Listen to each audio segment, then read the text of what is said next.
identity of a logo, a name, or a building, but rather AK Party was founded by our nation, and the owner of this party is our nation itself.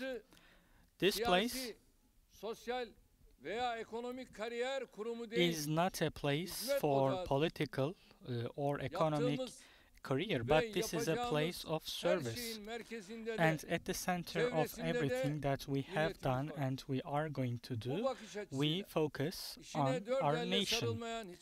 And nobody who does their best for their position can assume a position or can be successful within AK Party. Our provincial chairman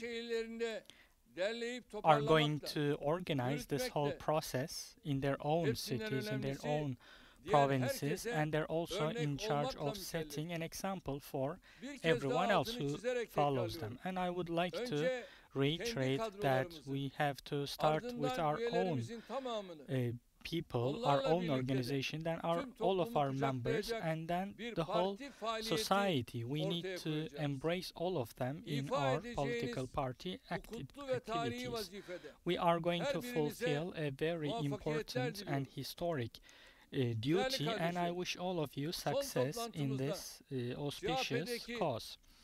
In our most recent meeting, we heard about the theft and unethical behavior and harassment within CHP, and we were sad that the leadership of CHP were not embarrassed or offended by these scandals. It has been 2 months since these scandals have surfaced, but even now the CHP side is playing deaf and turning a blind eye. The CHP leadership is claiming that they haven't heard or haven't seen and are trying to cover this issue. But in many other issues which are either lies or slanders, they do their best and they organize on social media and try to make their voice heard. But these people, when it comes to CHP, they were silent when it was Republican People's Party. Some people defend rights and justice, but others are only using these terms, abusing them for their own benefits. The CHP is trying to do the same through certain photos taken on the streets and trying to bring despair to our nation. And every time when they are presented with facts, they continue insisting on their lies. And they continue being aggressive towards the segments of society which do not support them. And this has reached a level which is impossible to explain with ethics. If a teacher or a policeman or a judge or a rector or a bureaucrat does not vote for Republican People's Party, they don't consider them as real people who hold those jobs, and if the farmer does not support CHP, they do not even consider that farmer a human being.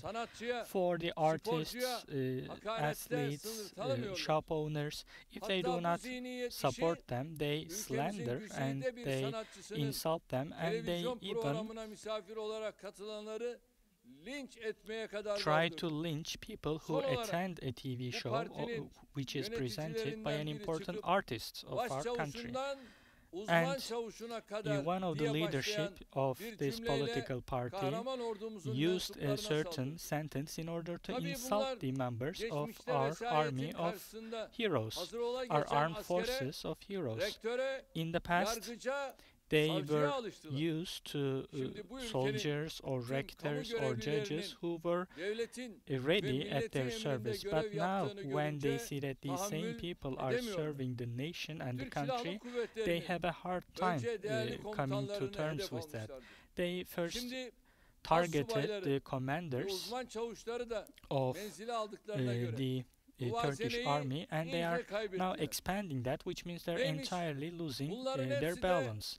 They're claiming that all of these have become AK Party militants, but the best answer, the best response to them is given by another important retired sergeant who says, I'm an uncommissioned officer, I'm a specialist sergeant, I defend my country against those who try to divide it. I'm a militant against those people. I try to defend my flag, which takes its color from thousands of martyrs. I am a militant against those who try to insult our calls to prayer. I defend the soldier, the policeman, the teachers, the children. I am a militant against those who martyr them. I am a sergeant, and thankfully I am a militant for my country and my nation. And what about you? Whose militants are you? Yes, indeed. We ask just like this brother asks. You insult the soldiers, the policemen, the teachers of this nation. And we ask, whose militants are you? Or what are you a militant for? You are walking hand in hand with the extensions of the terrorist groups, and you walk from Ankara to Istanbul hand in hand. And who are you militants for? Every time you are extended a microphone, you complain about Turkey to abroad. And who are you a militant for? Or what are you a militant for? You try to overshadow every achievement of our country. You use methods and lies which cannot even be thought of by terror groups. What are you a militant for? At every election that you enter, this party gets one out of every 2 votes. And when you insult such a political party, do you think our nation does not see what kind of plans you are trying to run? You are making hidden alliances with terror-like political parties, and do you think that our nation is blind to these facts? There is a sick mentality which can be seen in this political party or its municipalities. They're disturbed by it themselves, but does our nation not see this? Of course our nation does. Our nation is capable of bringing all of these things to an account when the time comes. Our multi-party political history is full of examples of this. Law is going to do its part when it comes to the judicial aspects of this, but our part is, until that day comes, is to expose all this harassment, rape, theft, and unethical behavior. We have to bring the Republican People's Party to answer for these unethical behaviors. As a Turkish poet expresses, the bodies may pass, but life continues. And we need to see who's walking with who. Even though some plans are made, we need to be with what is right and with what is fair. As we have done our whole lives, we will continue siding with justice and fairness, and we will continue on our journey, on our path this way. We will always believe that the highest achievement that we can get is the prayers of our nation, and we'll continue making services in this mentality. Until we build a big and strong Turkey, we will never take a break.